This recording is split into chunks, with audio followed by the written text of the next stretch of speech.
Okay, here we are on Metal Talk, and it gives me great pleasure to be in the company of drummer Jimmy DeGrasso. So we're going to talk metal then? Yeah, yes. Oh. Well, we can talk. Well, it's called Metal Talk. I figured It's called Metal Talk. We can talk about metal in a second, actually. But first and foremost, Black Star Riders got a new album coming out early next year. Yep. The third album. It's called Heavy Fire. That's right. And well, tell us more about it. Is that like an open-ended question? Like I'll just sit back and relax. Just have at it. Well, let's start it off. We recorded the album again in Nashville. Yes. With producer Nick, and you must tell me his surname. Raskulinix. I know everyone's like, how do I spell that? I left to look in my phone, but except I probably have it spelled wrong as well. Yeah. You know, so yeah, Nick did it again. Nick did the last one. So you know, we thought the last one came out. We were pretty happy with.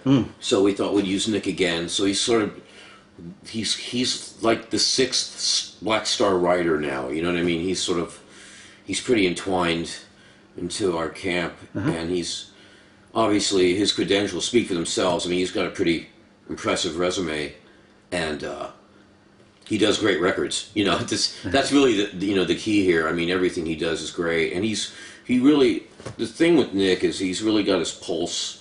You know, he's got his, he understands music, and it's not only one genre. He understands music across the board, whether it be rock, punk, metal, or Motown, or country. He has a real understanding of all sorts of music. So he's not just like this one-directional producer who I just do death metal. You know what I mean? That sort of thing. So it's kind of good because I think with us, our creative, like, process is really, it's really expanding. It's not just hard rock, classic rock anymore. You know, I think the first record was really, you know, the really first time we got together, and I was really just given demos at that point that were already demoed 2 and 3 times, and I had to change all those parts around because that was originally when it was Thin Lizzy. Then it wasn't Thin Lizzy. Then it was Black Star Riders, and then, you know, the second record was more of like, okay, and we're really starting from scratch on this one. There were no demos, and it was just like, okay, now we start from ground zero. And I think with the first record, there was some residual things from the first record.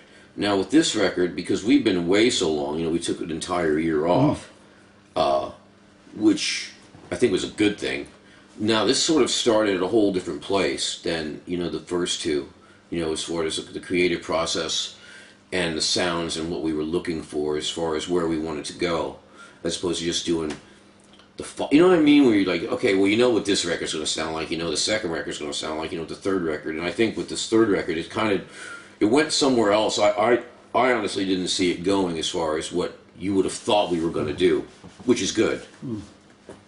I don't know if any of that makes sense or not. No, totally. Well, fair enough. You say you're formed from the ashes of Thin Lizzy, and Thin Lizzy themselves were a very wide director of music there. There's a bit of pop there, you know, there's ballads, there's heavy rock, there's a bit of everything there. Little reggae here. Yeah. There was all sorts of, and that was cool. A lot of people don't get, you know, it's a lot of people don't get that. I mean, in some, you know, I mean, when I was younger, I was even guilty of that as well. You know, even like when I was fans of like certain bands, like say Aerosmith. When they did Aerosmith Rocks, on the next record, I wanted to hear Aerosmith Rocks again, and the next record I wanted to hear, I'm like, oh, that doesn't sound like Rocks. You know what I mean? Yeah, and it's like, but when you're younger, you're sort of a little more closed-minded. I think as you get older, you're open more to, you know, more ideas, and you know, you want to expand your horizons a little bit. Now I don't want to hear the same record. I don't want to make the same record, and I don't want to hear the same record. You know what I mean? So. And what was the writing process like for this album? Did you have the songs written before you went in the studio? Was it go in the studio, jam, and see what came out? It was a little bit of everything. It was, you know, Ricky came in, and he had a bunch of songs that he had written, and Damon had some licks, and Scott had some licks, and Damon and Ricky got together, and then Scott and Damon and Ricky got together in London for a couple days, and it was a little bit of everything, and Ricky had a lot of stuff, and he had things, and he writes differently because, you know, where most bands, like, you know, if we write together, we're obviously writing on electric, and it's in a room and it's loud, and we'll do some stuff like that, but what happens is Ricky comes in with a lot of guitars, a lot of acoustic guitar stuff with him singing on top of it in a demo. and it's more like strumming. I don't want to say Van Morrison, but it's sort of like in that vein where he's just basically singing the song over some guitar chords, and it's great. But then it turns into BSR. Then it starts like it morphs into like, okay, we have to take this pattern and turn it to a lick, or this section and turn it to more. Take these same chords and turn them into licks, because otherwise we have more of an acoustic sounding record that the songs were initially written, and so then they sort of translate and morphosize into something else. So that's just us in a room for a couple weeks bashing it out, and then Nick comes in, and Nick will sit there quietly for a day or two, and then he'll go, yeah, that's, and it's so funny, and that's why it's interesting having him around, because the bunch of us we'll get stuck on an idea, like, that's really great, and then Nick will go, yeah, I hate that. And I'm like, well, what? Like, it's like, you know what I mean? It's like telling you your kid's ugly. It's like, what? It's like, where'd you get, what I mean? And it's just funny because he hears, things maybe we don't hear, and I don't agree with him all the time, but I appreciate the fact that he does have a different opinion. Well, he's got those fresh set of ears. Really. Yeah, because, it's because what I don't want in a producer, and I've done, I don't know how many records now, 416. I don't really care for the producer who you play something and he goes, oh, that's great. I don't want to hear that. Yeah. You know what I mean? I mean, if it's crap, say it's crap.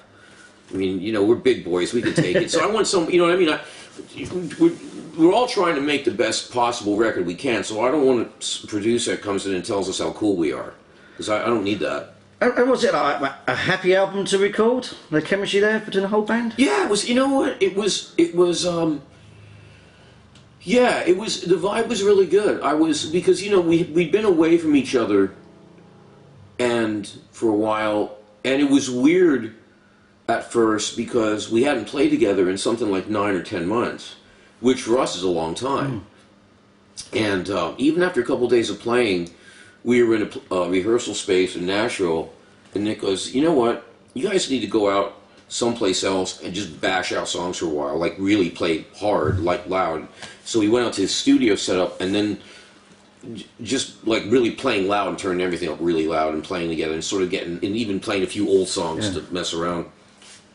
Because he said, I could tell you guys haven't been playing together, and so you're kind of not sure where you're going sometimes, which he was right, and that's why we have him, So yeah, the vibe was really good, and the process for the most part was pretty easygoing. It really wasn't, there's always a few things we don't agree on, and there's always going to be stuff we don't agree on, but it was a lot of fun.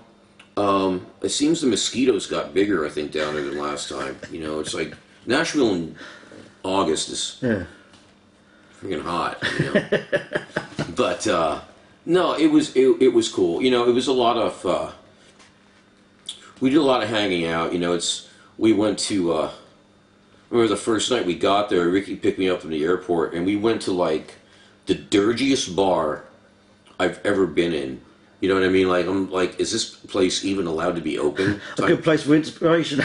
You know what I mean? It was just like, and it was funny because we went there. It was me, Ricky, and Robbie, and we went to this bar. And I'm like, okay, there's nicer places in town here. It was like, like the place was going to be condemned at any minute. Yeah.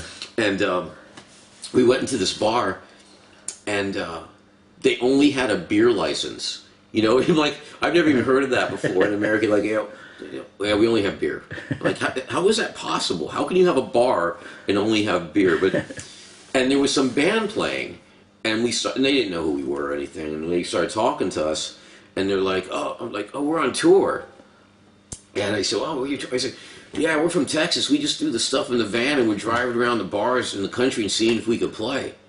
Like, wow. That's really winging it, you know what I mean? Like, literally showing up at a bar and say, hey, can we play in your bar tonight? We'll play for the door. And I'm like, holy crap. Now that's a whole new level of work, So it was pretty funny. But, it was a good time down there. We liked doing records down there. And what have you, like on the previous album, like songs like Soldier's Town, you touch on very serious subjects. Have you followed the same route for this album?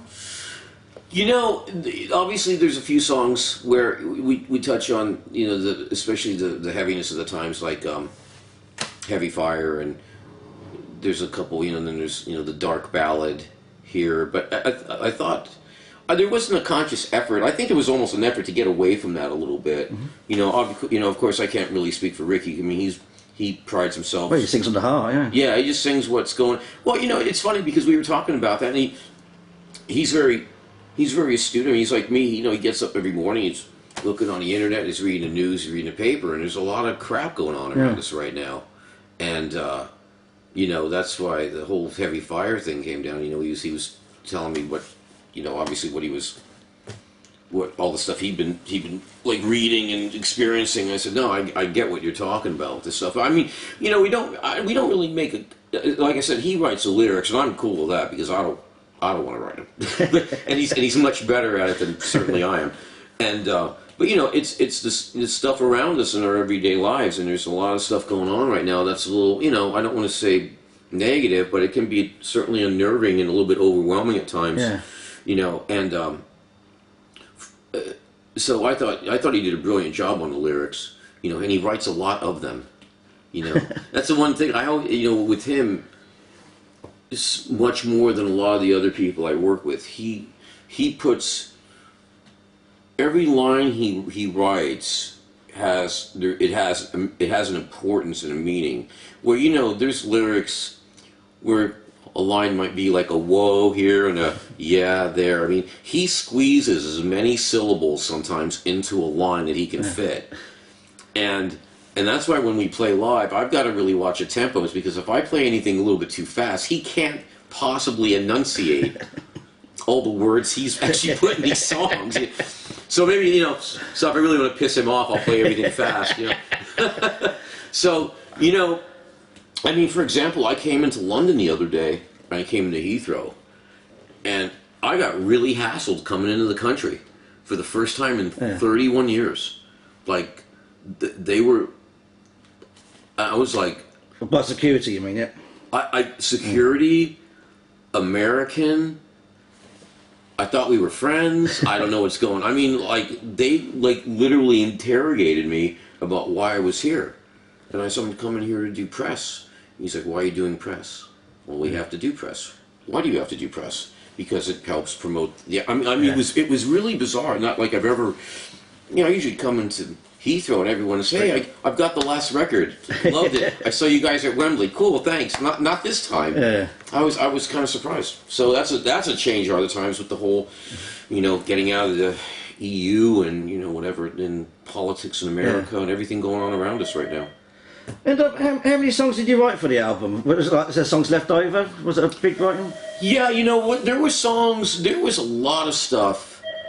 You know that. I mean, there was a couple things that. Oh man! I mean, we have this huge. What we do in the studio, we get a few like whiteboards, right? With the black marker, we have song titles, and there was tons of them. And I mean, we probably started with 24, 25, you know, and there was a couple. There was one that I think Ricky wrote it pretty much by himself. That it was really not BSR, and that's kind of why I liked it. It had nothing to do with anything. It was really different, and I forget what it was called, but it was really sort of almost.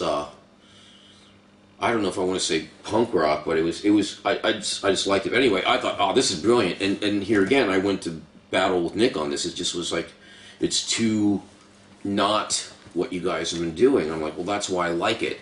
Because I'm always like, let's try something different. Let's bring something really out there and bring it into the mix. But, you know, that's why we have, you know, producers and record companies and, you know, people that maybe see different... I think it's the right direction to go, because you think of all the classic albums over the years, like Rumours or the albums by Queen, there's a lot of diversity on there, and that's what you need. Well, that's what I mean. I mean, the records... Well, you heard the record. Right, I'm assuming?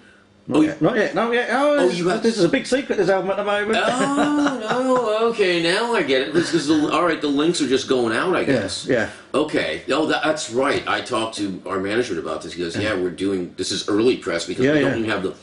Get it, okay. When you hear it, you'll get it. There's a lot of you'll hear a little bit of Motown. You're going to hear some punk rock. You're going to hear some metal. You know, you'll know. God, I wish you heard it because you would get exactly what I'm saying right now because it's a little bit of everything. So would you confidently say this is the best Black Star Riders album? Yes, without a doubt. It's sort of like it was interesting because I did the tracks and I did some overdubs and then they started doing vocals and I left town, right? Because I wanted to go home. I don't want to sit in a hotel in Nashville anymore. So I went home and I'm going to drink your Mr. Grumpy cup. I love that cup. That's great. And there was then we started the way we do things now. We'll start doing rough mixes and then we'll send files around, right? So the files will come out to me, Damon, and Ricky, and management, and we'll go, okay, here's the first set of rough mixes, and here's like 2 or 3 songs, and we start listening to them and see what we, start pulling things apart and making suggestions. And there was one day I got like 2 or 3 songs, and they were all a little bit on it, and I don't want to alarm anybody, but they were all on like sort of the radio friendly side, and I'm like, and I got worried for a second. I'm like, because now I was kind of detached from the record because now I'm about a month afterwards, and I was a little bit concerned where I was thinking, man, did we do too many of this one type of song?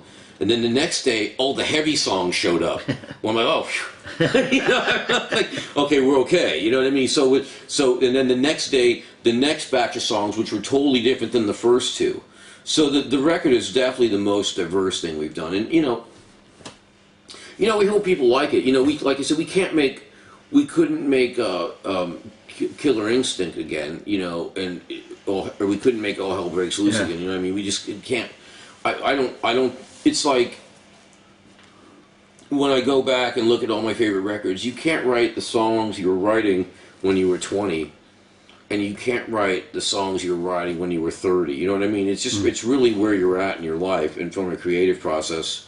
That it's just what it is. Everybody, if you're the same person you were when you're 20, I don't necessarily think that's good. That means you haven't grown at all, and if you haven't grown at all, your creative outlets aren't going to grow at all either. So I don't think you should. When they say when they make a real famous band, you have to go back and listen to your first record and try to go back to your roots. It's like, well, you can't. You can't. You were 18. You're just out of school, you're broke, clueless, you can't make the same record you made when you were 18. It was a different mental mindset, and you weren't as talented or perhaps and proficient as your instrument and your craft as you were now. So why go back to that? There's certainly, when you're young, there's a little bit, there's a recklessness to it because you just didn't know any better. Yeah. You know what I mean? Like, why did you do that? I didn't know you couldn't. So there's a lot of that, you know what I mean? When you're younger, the things you could do in the studio and writing-wise and performing-wise, then you get old and you realize it's perhaps a little bit, maybe you should do it this way now. Good, it sounds like a good, honest album. And that it is. Yeah. There's no BS there. Brilliant. And you are touring the album here in the UK in March. Yes. You're starting off in Cardiff, March the 2nd. And you're taking out some sort of a familiar support bands. You've got the 2 Scottish bands, Gun and the Amorettes. Yeah. How familiar are you them two? Well, the Amorettes they've done shows with us over the years, and their profile's been coming up, and they work. They're a great band. It's funny. I don't watch a lot of opening bands, just because I'm doing press. I'm doing everything I can. And every time I see them, they get better. And I'm surprised. They work the crowd, and the crowd's really, they win them over, and it's great. And they work hard. Gun obviously has a long history.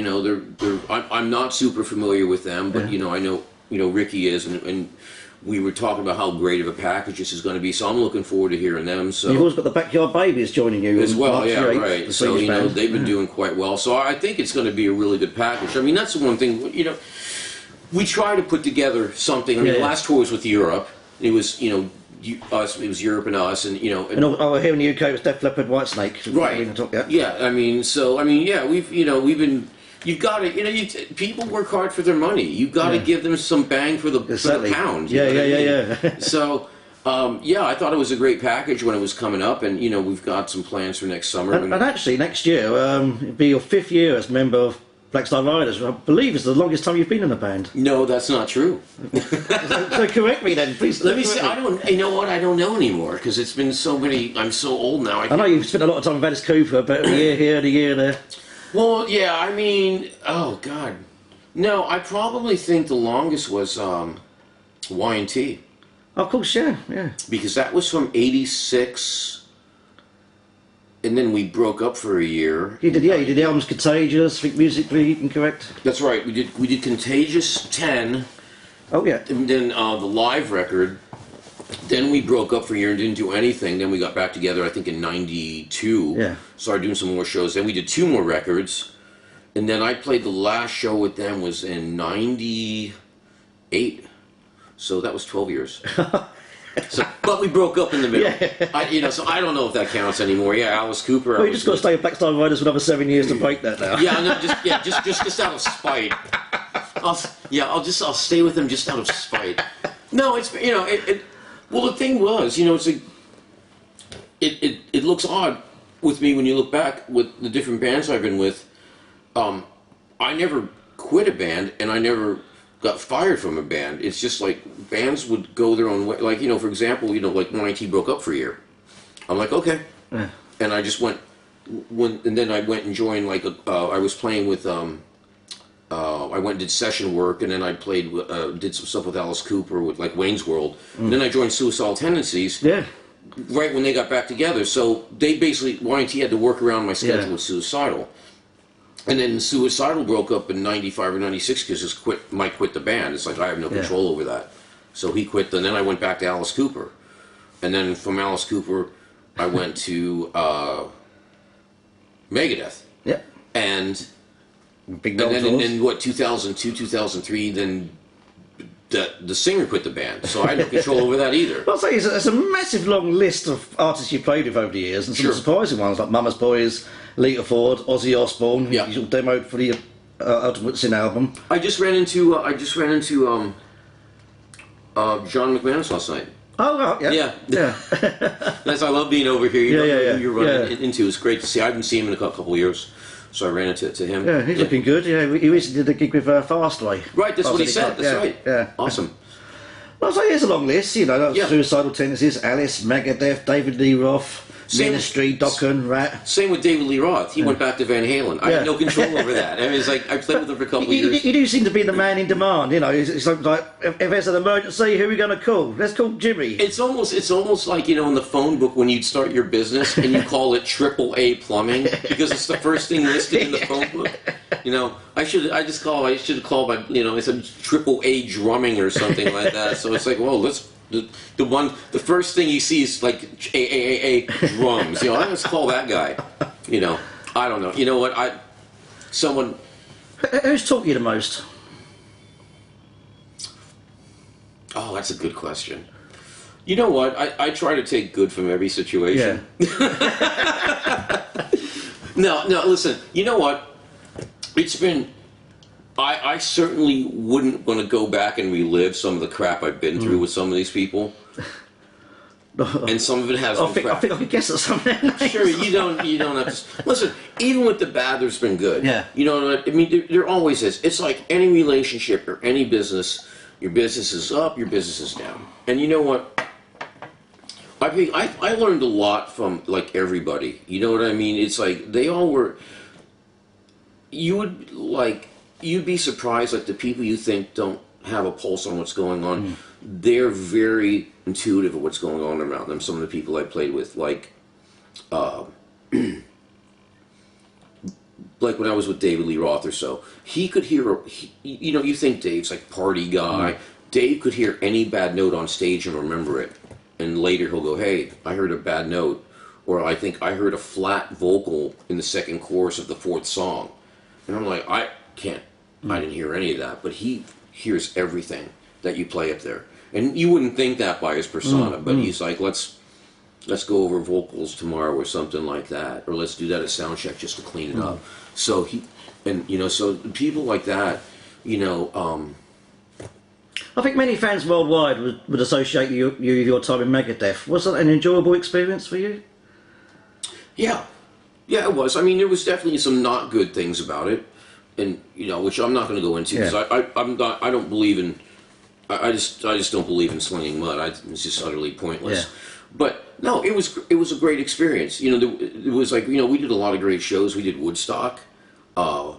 We did. My first year, I think we did a stadium tour with Iron Maiden in Europe. Yeah. We did a stadium tour with AC/DC in Europe a couple of years later.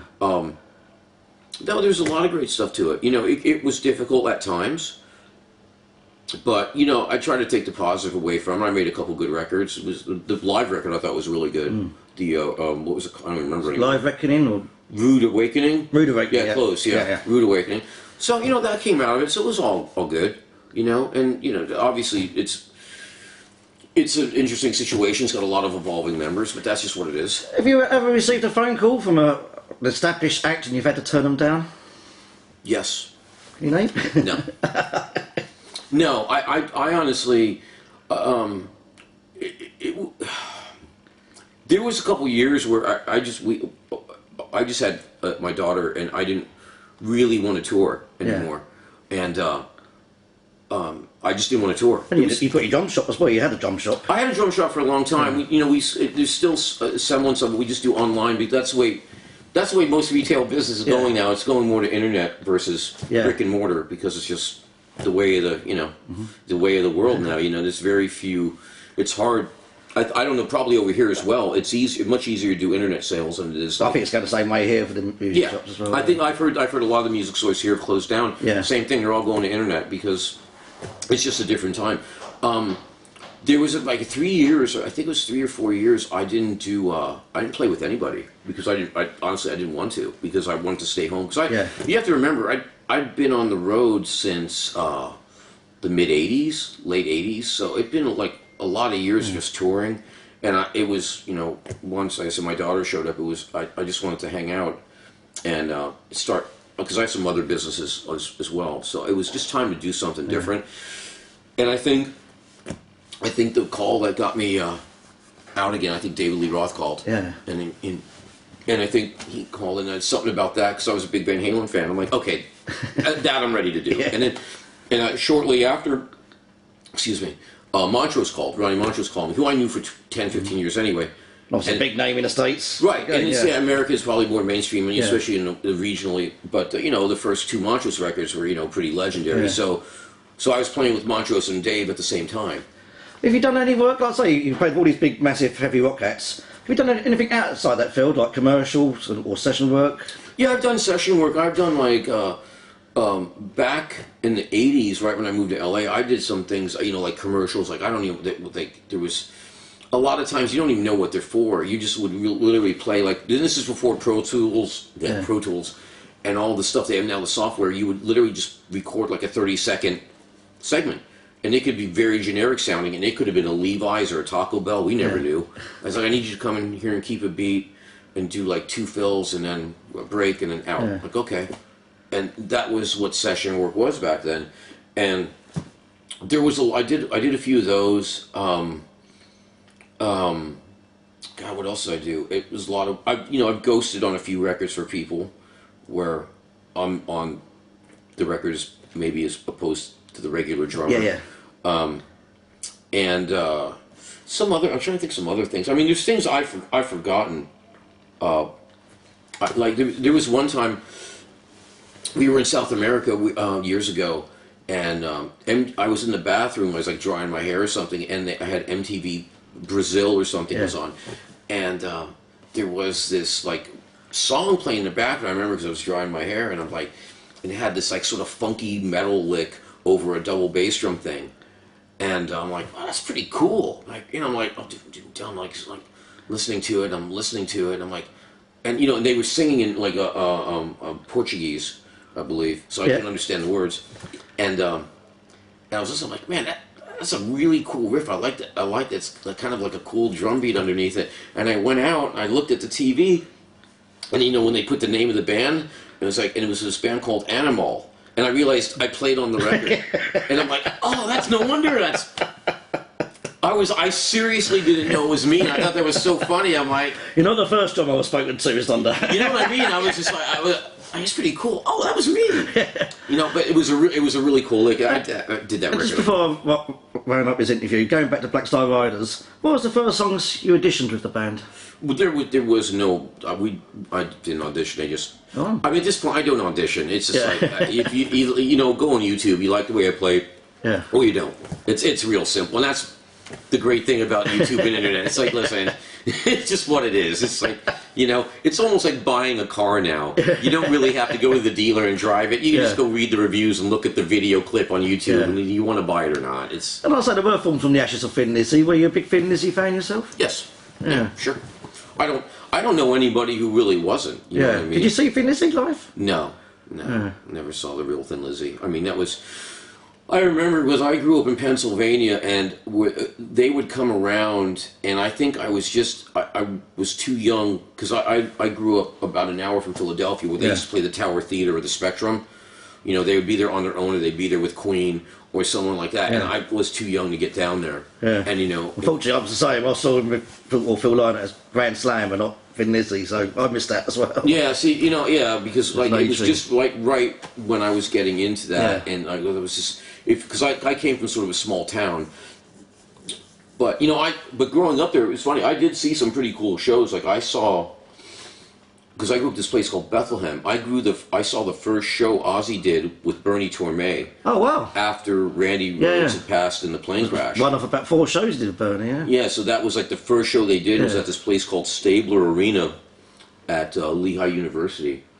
And it was, I told Ozzy that a couple of years ago. Then I wanted to play with him. Was it a good show? Because there's not many witnesses to Bernie Torme. You know what? It wasn't. It wasn't bad. Because I'm like, they only had like a couple days. Because I know they were up there rehearsing with him for a few days. Because some friends of mine stopped by, but they were listening outside. And I went, and you know, it wasn't bad at all. It was actually pretty good for the most part. There was a few sections where you could tell. I don't think Bernie knew where to go. Yeah. You know what I mean? Where he's like... Well, he's thrown right in at the deep end. Yeah, I mean, we really had 3 days. I mean, the fact that he was able to do it at all was pretty astounding. Yeah.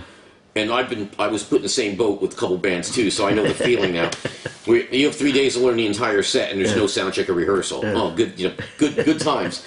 And, no, I thought he did a pretty good job. You know? He's a completely different style of player. He's quite a unique player, Bernie. As is Randy Rhoads, but two totally different. You know? Yeah, no, definitely. And it's funny because then Brad Gillis lives near me. Yeah. And every now and then we run into each other and we were hanging out a while ago, and he was telling me about the whole story, how he had to come in to replace him, you know, where, you know, out of the blue, he gets a call in his apartment, and he's like, you need to come out and play with Ozzy. You know, so it's so, you know, all the stuff that's gone on over the years. But yeah, that show was actually pretty good. Oh, amazing.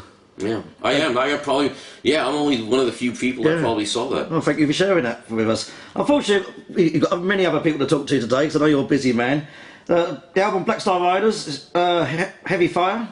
It's out on Nuclear Blast Entertainment. That's right. Early next year, and what you'll say, I'm really looking forward to it. I'm really looking forward to it. I'm excited for everyone to hear it. I'm excited for taking it on the road in March. So, brilliant. Awesome. All the best for the future. Jimmy, it's been a pleasure. Thank you. I've always like talking to you, man. Thank you. Cheers.